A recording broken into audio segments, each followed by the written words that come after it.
If you open up the back, the air separator would be right here. In order to open this, you just push this ribbed part right here, push both sides down, and pull it out. Get a grip on it, and pull it out. Well, I'm not gonna do it with one hand, it seems. This thing is 6 cylinders. On the bottom, it would have hoses coming out of each side of the crankcase. The crankcase is the stuff that holds the motor oil, and the fumes coming out will go in here. This thing provides the suction for the oil separator. The output of this will be some oil, and then one hose with the oil going back in there. Suction comes from the intake of the engine. Here's the throttle body. You get a lot of white or blue smoke coming out. You can go over here and push this and just open this up, plug up both sides, and the engine will work fine, but you gotta get this thing fixed, and it won't suck in any more oil. The reason it causes all this smoke is because all this oil goes in here, goes in the engine, it messes up with the combustion, and the smoke comes out. So you can do this, and it won't be as environmentally friendly if you disable this. It will work, and keep on driving, and then you don't need to worry about towing it because you're thinking it might damage the engine. But you do this, it's one of the likely causes, so you can try it and see if that works for you if you ever get a lot of smoke. I have the engine turned on. One way to check to see if your air separator is actually broken is your oil cap will actually have a lot more pressure than usual. So if you do this with your regular car, you might not be able to do this. So if I remove it, can you hear the suction? If you put your hand here, you can feel the suction here. And that would indicate that your oil separator is broken. Okay, so this is after it's fixed, and you can see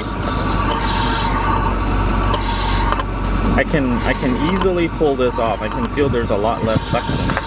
I only need to drive about 3-4 minutes before it started smoking again. The car's off. Doesn't really look blue to me. It looks slightly blue tint, but it's mainly white.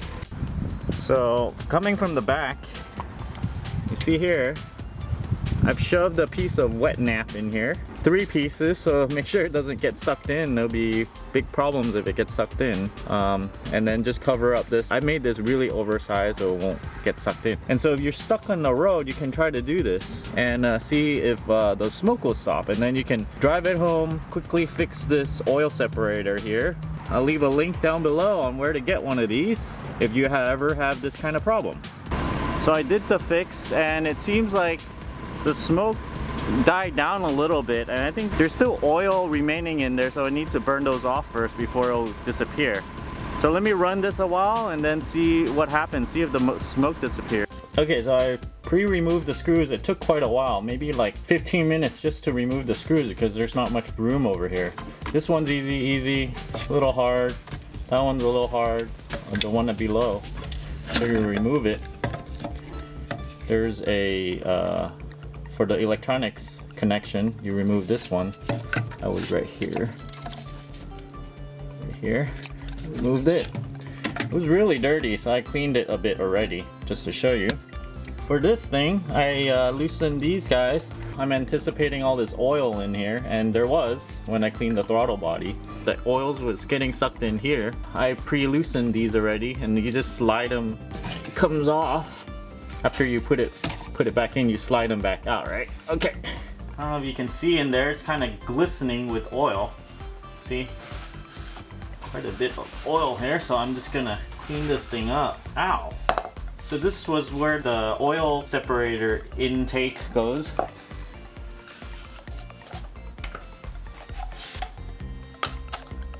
So I took out the old one.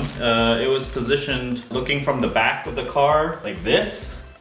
Here's my new one. There's 3 hoses that you need to disconnect.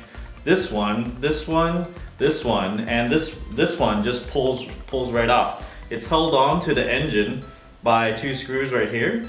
And the way this thing works is this is connected to the crankcase on one side, and this is to the other.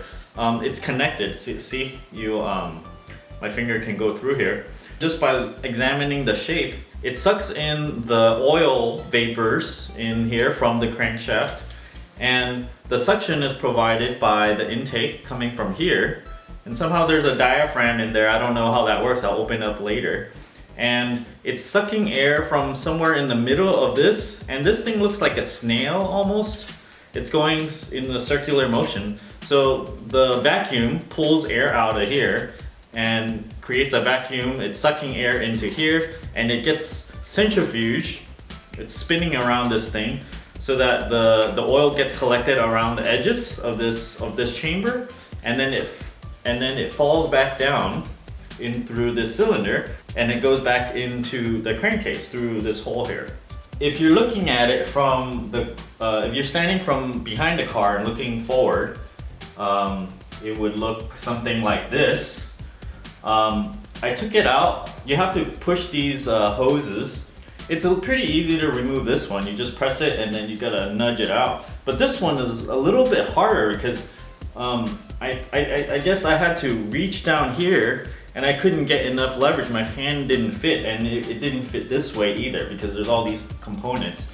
So I actually went down here and make sure that the two bolts are connected so that you can reach down here and pull it out, and it'll be held onto the engine still. So you pull that out. It took me quite a while. This was much harder for me than this screw thing. There's like a tension clamp here, and I just used a pair of pliers and then I squeezed that, and then it came off for me pretty easily. Much harder than this one was much harder for me. And then so after you get this off, then remove these screws, pull that off, and then this thing slides out and then you can take it out. Here's the new oil separator. It came with this little boot thing, and here's the clamp right here. Before, I took this pair of wrenches. It has this extra wide claw thing, and I put it there and I pushed it in like that, and I squeezed it. You pretty much have to squeeze it all the way in order to get it off. So I bought this other pre-tensioned clamp so that I can put it on there, slip it on, and then just pull this tab off and it'll tighten.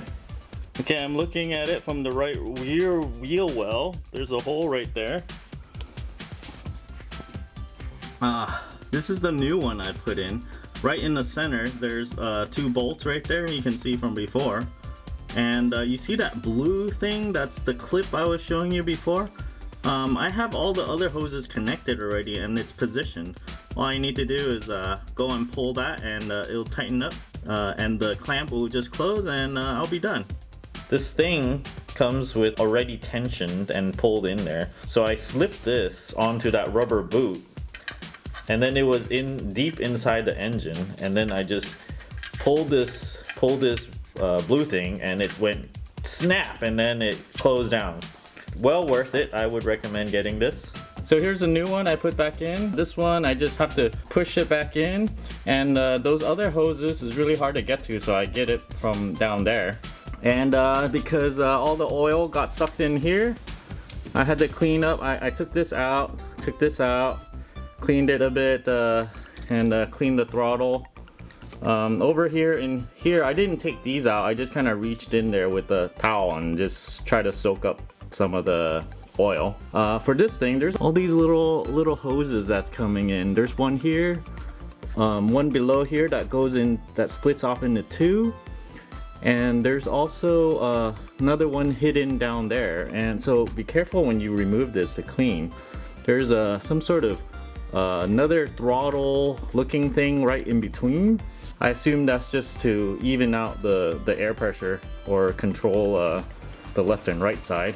Alright, so I put the new one in, drove it around. I drove it about 10 miles and then checked that the rear is not smoking anymore. It was smoking a little bit still, but after 20 miles it got light a bit. I think it's still burning off the oil that got sucked into the engine, and subsequently a lot of oil was spewing out into the exhaust, and so there's probably a lot of oil buildup in the exhaust, and it's just burning those off. After I drive it some more, it's probably going to be okay because definitely a lot less smoke is there. Took a hammer and smashed this edge right here and broke off this cap. Turns out this diaphragm was broken. Let's zoom in and take a look at what's going on in here. And immediately I saw this crack right here. It was about half as much before I played with it, so it wasn't that much cracked. This is airtight, and so if there's a large vacuum in here, it's gonna pull this in. If there's a lot of vacuum, it's gonna pull it in a lot and stop it from sucking so much. So what happened here is it broke, and so when the engine is revving up high, there's a lot of pressure pulling out here. So it comes out here, and then it pulls the air out of here. And then these are the intake for where the crankcase is sucking in the air that has oil in the air. And so if there's too much pressure in here, it's gonna start sucking everything it can. It's gonna start sucking oil into here, and then eventually it will lead up here and go back into the intake. When this fails, this thing doesn't move down and doesn't regulate it. So the purpose of this thing, I assume, is just to keep a constant pressure, but not too much pressure, so that you can keep on having a suction coming out of here and not too much, because if it's too much, it'll start pulling in the oil. This thing helps it so that when it pulls too much, because for example, when you have a high revving engine, it will stop it from sucking so much. And the failure point is right here. And this spring is just to push it back up. So I only use this for 55,000 miles. But I have a feeling it really depends on how hard you drive your car, because this diaphragm will break if it flexes too many times, right?